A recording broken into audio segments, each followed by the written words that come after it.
Broadcasting to you from somewhere deep in the heart of Texas. Once again, it's me, Honey Ann. Hello, hello. I'm testing my sound right quick, you guys, because it hasn't been the best. Anybody's listening? Let's see how it turns out. Let's see here.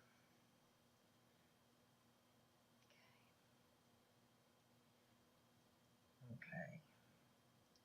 If you'd let me go on my own broadcast. I'm on my cell phone trying to listen to my sound, see how it turned out. But it's still showing I'm not live, unfortunately. Okay. Here we go. Okay, so it sounds good.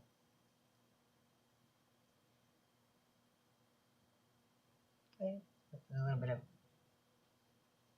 All right, so there's a little bit of a delay here with my phone, so I'm gonna go ahead and put that down and begin. Okay. Hope everybody's doing well today. In God's way of making, us stronger, and suffering forces us to depend on Him. So, life is full of setbacks. I mean, did you hear about the milk cow that tried to jump over the barbed wire fence? It was an utter disaster. Well, or did you hear about the guy who fell into a furniture upholstery machine? Well, he is fully recovered. But how about this one? Did you hear about the butcher who accidentally backed into his meat grinder? Well, he got a little behind in his work. Okay, seriously. Okay, so did you hear about the woman who had been sick for 12 years? And she spent all her money on doctors to find a cure, but she was still sick. And it's a true story. And we're going to read about her. This passage contains two miracles. It begins with an important man begging Jesus to come heal his dying daughter. But on the way to that miracle, another miracle broke out. And this is Mark 5:21-34. When Jesus had again crossed over by boat to the other side of the lake, a large crowd gathered around him while he was by the lake. Then one of the synagogue rulers named Jairus, he came there, seeing Jesus, and he fell at his feet, and he pled earnestly with him. My little daughter is dying. Please come and put your hands on her so that she'll be healed and so that she may live. So Jesus went with him, and a large crowd followed him and pressed around him. And a woman, she was there, and she had been subject to bleeding 12 years. And she had suffered a great deal, under the care of many doctors, and had spent all she had. Yet instead of getting better, she grew worse. And, by some miracle, when she had heard about Jesus, she came up behind him in the crowd and she touched his cloak. Because she thought if she could just touch his clothes, she'll be healed. And what faith. And immediately her bleeding stopped, and she felt her body, that she was freed from her suffering. And at once Jesus realized that power had gone out from him, he turned around in the crowd and asked, "Who touched my clothes?" You see, the people, crowding against him, his disciples answered, "And yet you can ask, who touched me?" But Jesus kept looking around to see who had done it. Then the woman, knowing what had happened to her, she came and fell at his feet, and she was trembling with fear. And she told him, the whole truth. And she said, he basically said to her, "Daughter, your faith has healed you."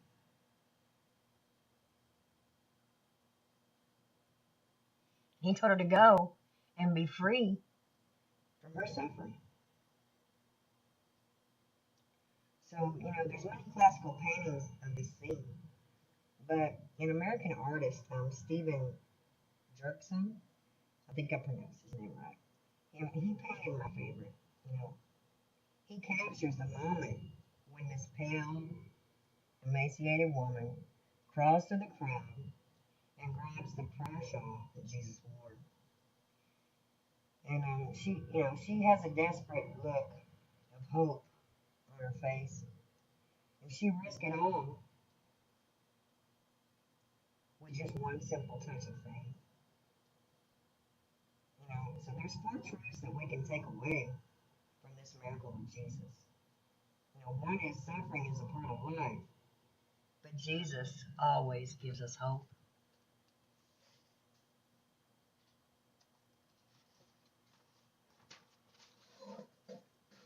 Now, back in the old days, before 24/7 news channels and breaking news streaming, to our digital devices, we actually only got the news from two sources: the daily newspaper and the nightly news. So we live in an age now where we have instant access to anything bad that happens around the world. And it's the nature of the news to report the bad things that happen. You know? Now, I've heard about a man who came home from work one evening and he walked into the kitchen to find his stay at home wife, who took care of their three preschoolers, looking terribly flustered and upset. And he could tell that she was about to deliver some bad news. And he held up his hand and said, "Honey, if I had a bad day at work, nothing went right, I can tell that you have more bad news. But whatever you do, please don't give me any bad news. Give me some good news." So his wife looked at him and said, "Okay, you have three children, and today two of them didn't fall out of a tree and break their arms. Well, that's why I let it bother me. While the world is full of bad news, the Word of God is full of good news." And in this incident, we find a woman who was suffering on many levels. And she was suffering physically from a blood disorder. And apparently, her body didn't produce the plasma proteins to make her blood coagulate. So she bled constantly. And this led, to another, to basically another problem, such as weakness and anemia. And she, had been like this for 12 years.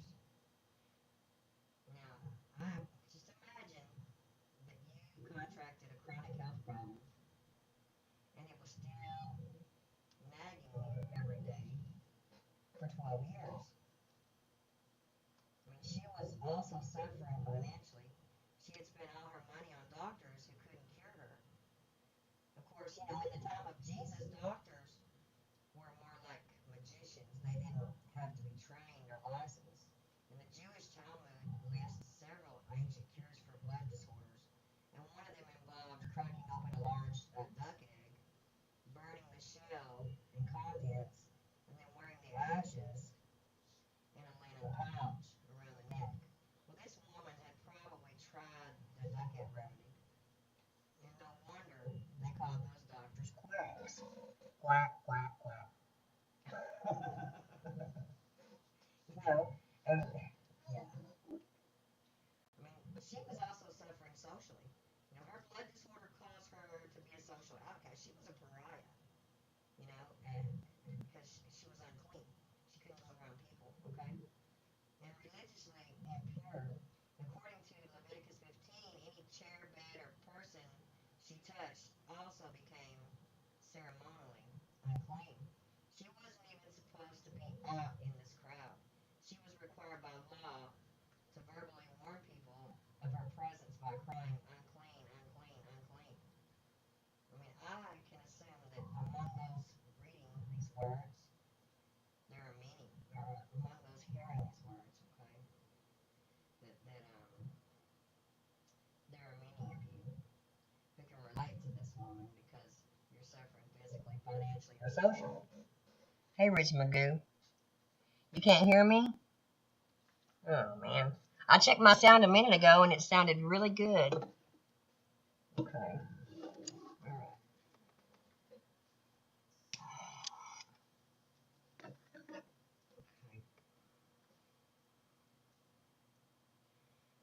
Well, there was a popular song when I was a child entitled Charlie Brown, and it was sung by the Coasters, and it was like a catchy tune and with funny lyrics. But at the end of every verse, a voice would ask, "Why is everybody always picking on me?" Well, when you're going through suffering, and you may be asking that question, but suffering, is a part of life. Jesus gives us hope. Besides the Lord Jesus, who stands as the greatest spokesman of our faith? I mean, it would have to be the Apostle Paul. That's just my opinion. But even Paul suffered, and he had some kind of physical problem that tormented him, and he did something better. You know, I mean, he called it a thorn in his flesh, and he begged the Lord 3 times to take it away, and the Lord never did. I've talked about this before. You know, Paul wrote, he said to me, "My grace is sufficient for you, for my power is made perfect in weakness. Therefore, I will boast all the more gladly about my weakness, so that Christ's power may rest on me." And that's 2 Corinthians 12:9. You know, I mean, can I say, should I dare say, suffering is God's way of making us stronger? And suffering forces us to depend on Him? I mean, have you ever looked closely at a golf ball? They all have dimples in the surface. The first golf balls in Scotland were smooth. And it would seem that a smooth surface would make the golf ball fly farther and straighter. But no. These old golfers discovered when the smooth golf balls got scratched and roughed up, they actually, the golf balls actually flew further because of, and it's called, it's an acrodynamic principle. The old golfers would cut grooves and shallow holes in their golf balls, and eventually the golf balls were manufactured with these dimples instead of smooth surfaces. So a golf ball is a parable to our lives. God knows that if our lives are perfectly smooth, that we wouldn't go so far. He knows that a few rough edges and rough experiences will actually take us further in life. And the second truth we find is just try to picture the scene. Jairus is leading Jesus through the narrow streets of a village, and people are pressing in from every side. And every time, we visit Jerusalem, we walk through the narrow streets, right? Just imagine that. And there's always a traffic jam, and people trying to move in both directions. Hold up an umbrella, and that way the people in your group won't get lost, right? So there was this pushing and shoving crowd around Jesus that day. And they wanted to see this famous miracle worker. And Luke writes that the crowd almost crushed Jesus. In the midst of this mob, where everybody was elbowing each other to get closer to Jesus, there was one desperate woman who was quietly slipping below and around the people. Finally, she was close enough to touch his prayer shawl. And she had such faith that she didn't need Jesus to touch her or speak to her. She believed if she could only touch his robe, that she would be healed. Boy, didn't she step out in faith. And she reached out and grabbed Jesus' prayer, cloth, the tassel of it, with a grip of steel. And the word that is used, it doesn't basically mean to lightly touch something. It means to grasp it with all her might. She grabbed into his prayer shawl like a drowning person would grab onto a life jacket. So in that instant, she knew she was healed for the first time in over 10 years. In a dozen years, the bleeding completely stopped. So Jesus stopped and asked, "Who touched me?" And I can almost see Simon Peter rolling his eyes and, and saying, "Come on, Jesus. Look at this mob. Everybody's touching you." And that was true. Dozens of people were touching Jesus with the elbows, of curiosity. And there was only one person in the mob who reached out with fingers of faith, and Jesus recognized the difference, okay? So there's a crowd of almost 5,000 people worshiping, all around the world. Think about this. More than 5,000. You know, we have these people in this crowd, though, and let's say Jesus is here. I'm going to say more than 5,000. I just don't even go on the number. I'll say just disregard the number. So we have this crowd of people all around Jesus, right? And Jesus basically promised to be present whenever 2 or 3 people gather in his name. So there'll be many people who casually touch Jesus with their prayers or songs of praise, right? This could be happening right now. Okay, I'm just saying. But I wonder, is there anyone that's going to hear this broadcast who's desperate enough to grab and hold on to the power of Jesus like you're grabbing onto a life jacket? Think about that. I mean, a lot of people come through these broadcasts to seek Jesus. And they're seeking him in a half-hearted way. To them, this is just a part of a daily or weekly or monthly routine. They show up, then they go off with their whole heart. The prophet Jeremiah wrote, "You will seek me and find me when you seek me with all your heart." And that's Jeremiah 29:13. So,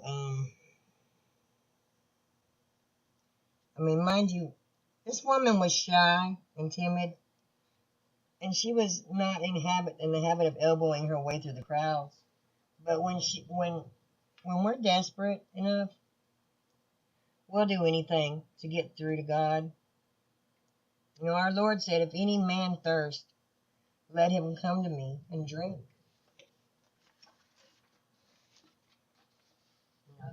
Thirst or any obstacle can get in. Believers don't drink of the living water because there's no burning, feverish, consuming thirst after God. The situation's desperate, but the saints are not. We have a secret here to join. In the crowd that day, there were 2 kinds of people. There were spectators and seekers. Jairus and this sick woman were desperately seeking Jesus. The others were just there as spectators. That's my assumption. And they wanted to see what happened. The odds are there were many people there who had a physical need, but only this woman was willing to grab onto the healing power of Jesus. And in this crowd, I don't know, it's amazing. The people that come through my broadcast, how many are spectators? Or how many are willing to reach out with fingers of faith to find God's power? The Bible says, at once Jesus realized the power had gone out from him. I had studied this miracle for many years before I picked up on this amazing negative truth. Excuse me. There were dozens of people crowding around Jesus. How did Jesus know someone touched him in faith? He told Peter he literally felt healing power flow out of his body. That really opened my eyes to the fact that every time Jesus performed a miracle, power flowed out of him. Wow.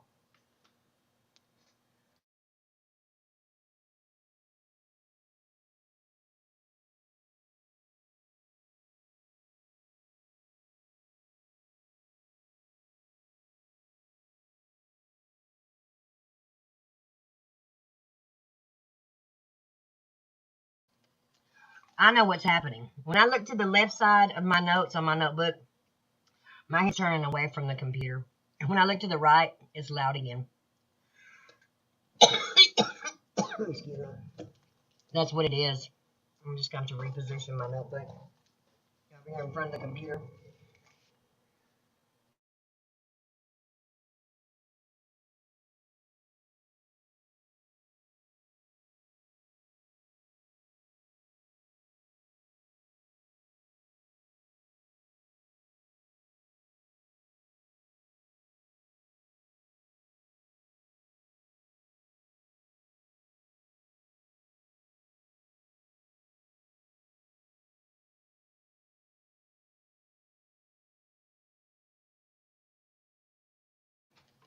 Okay. I gotta go turn my it's gonna get a little loud because I gotta turn my air on. It's getting hot here.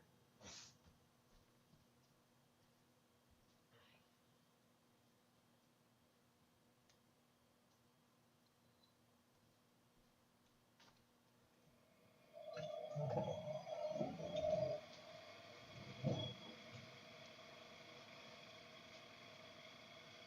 So when Jesus touched a blind man and healed him, there was healing power that flowed from Jesus into the blind man. And when Jesus stood at the tomb of Lazarus, he said, "Lazarus, come forth." And there was the power of the flowing, of life flowing out of Jesus into the corpse of Lazarus. So, in other words, it cost Jesus something to heal people. He could literally feel the power flowing out of his body. I mean, it's exhausting to give yourself away to someone. Think about that. Wow.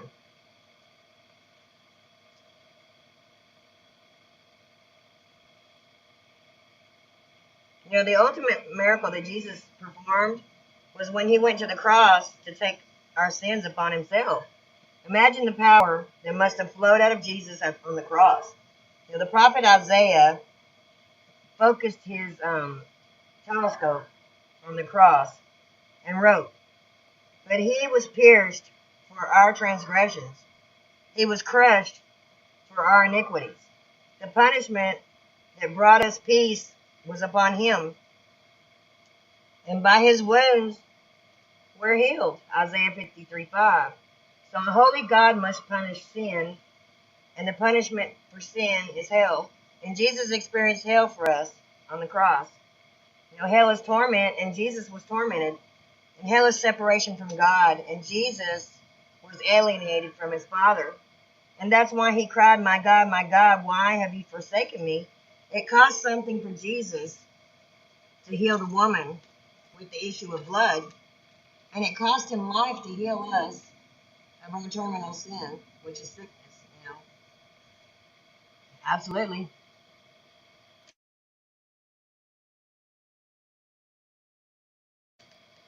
Okay. So when Jesus asked the question, "Who touched me?" he wasn't asking for information. He knew immediately this woman had touched him and had been healed. Out of compassion for this woman, he wanted to give her the opportunity to declare that she had been healed. And it seems she would have been content to just slip away into the crowd with her secret healing. But Jesus wouldn't let that happen, you see.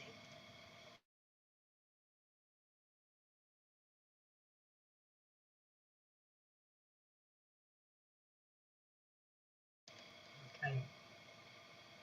Rich, thank you for helping me out and letting me know. Thank you so much.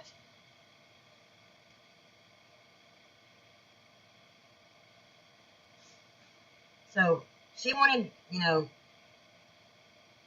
she basically wanted to be a secret believer, but there is no such thing as a closet believer.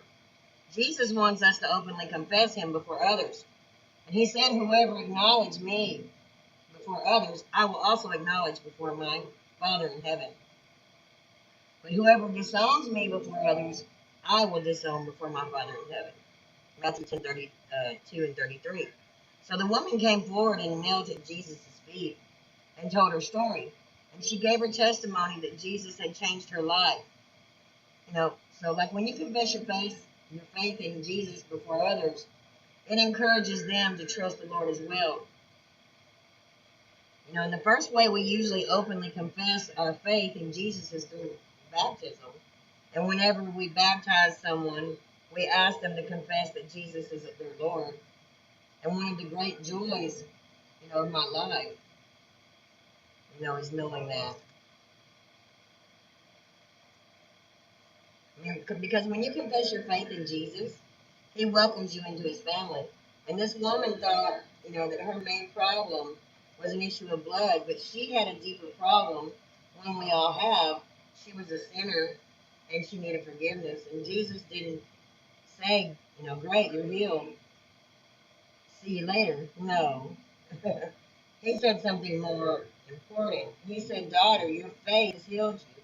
Go in peace and be free from your suffering. He called her daughter, you know.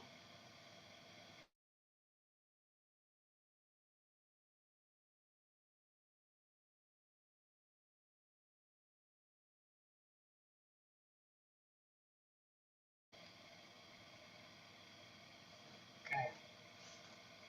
So, she was in God's family. And what Jesus literally said was, your faith has saved you. The word he used is sozo. And it's the same word that appears in Romans 10:9, which says, if you confess with your mouth Jesus is Lord and believe in your heart that God raised him from the dead, you'll be saved.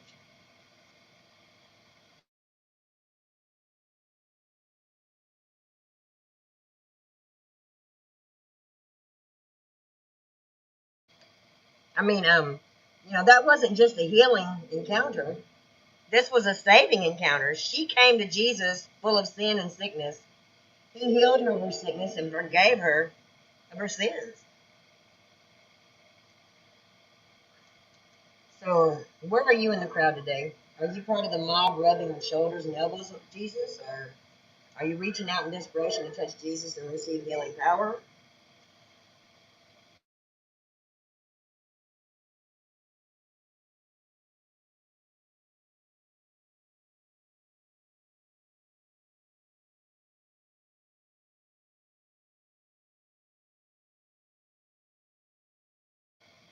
I came across an interesting prayer based on this miracle. And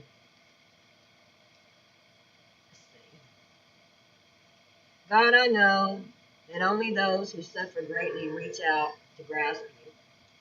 And people who have nothing to offer but the faith that you can make them whole. I confess, O Lord, how often I have followed in the crowd, pressed around you. Yet how few times have those brushes with you changed my life? I have touched you, but only in the rush hour of religious activity. Day after day, I take my part in the crowd, and I sing to you, and I speak a sermon, or I hear a sermon from others, and I read my Bible and say my prayers, but how could I be so close to your presence, yet so far from your power? Could it be that my arms are folded, or could it be that my hands are full? No. I pray that if my arms are complacent, you would unfold them in outstretched longing for you. And if my hands are full, I pray that you would empty them so that I might cling only to you. You know, Suffering is a part of life, but Jesus gives us hope.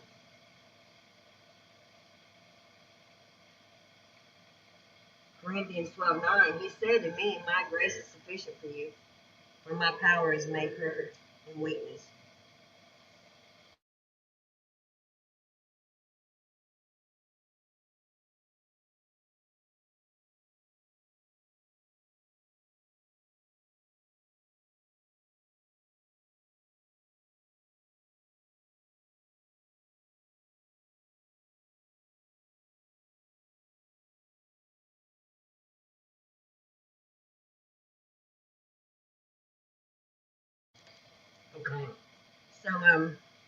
So, suffering is part of life, but Jesus gives us hope.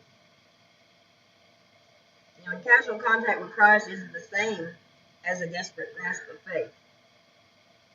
You will seek me and find me when you seek me with all your heart. That's Jeremiah 29:13. So there's a personal cost to Jesus in every spiritual transaction.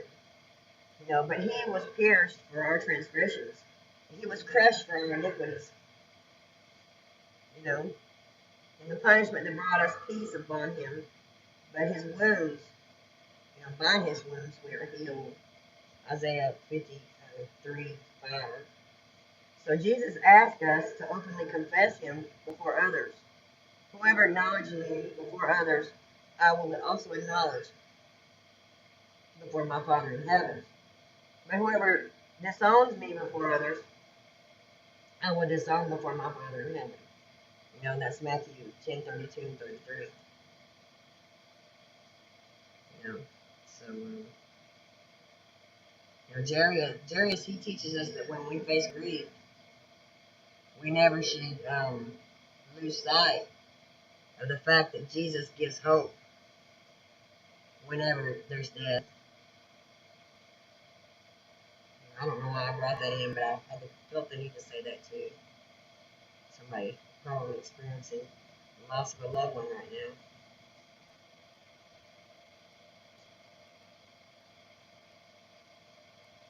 Okay. All right, I'm going to go ahead and end it for today. And, thank you. Thank you, Ruth. Yeah, that's what it was. When I was looking to the left side of my notes on my notebook, I was turning my head away from the computer. So when I would look back to the right side, it would get louder. I'm just going to have to reposition this computer, where it's sitting right in front of me instead of to an angle. Because I've got it sitting to the right, and it's got an angle on my desk. Yeah. Okay. All right. Well, I hope it was, you can hear it all. I hope it wasn't so low that you couldn't, that people weren't able to hear it. We'll jump back in and try again tomorrow. How about that? We'll put on the wheel again tomorrow. See, I have this instructional that came with the communications microphone I bought, and I had set it right here on the computer. And I don't know if the cat knocked it down and the puppy just got it or something, but I'm gonna have to find it. A plane plummets out of the sky. A speedrunner inexplicably jumps to a higher platform. What the? And an election recount is triggered. All because of the seed. Okay. I was just completely interrupted. YouTube started playing all by itself. Okay. I'm going to get out of here and I'll work on that microphone today. So you may see me come on later, but I'll just be doing a test. All right. Thank you.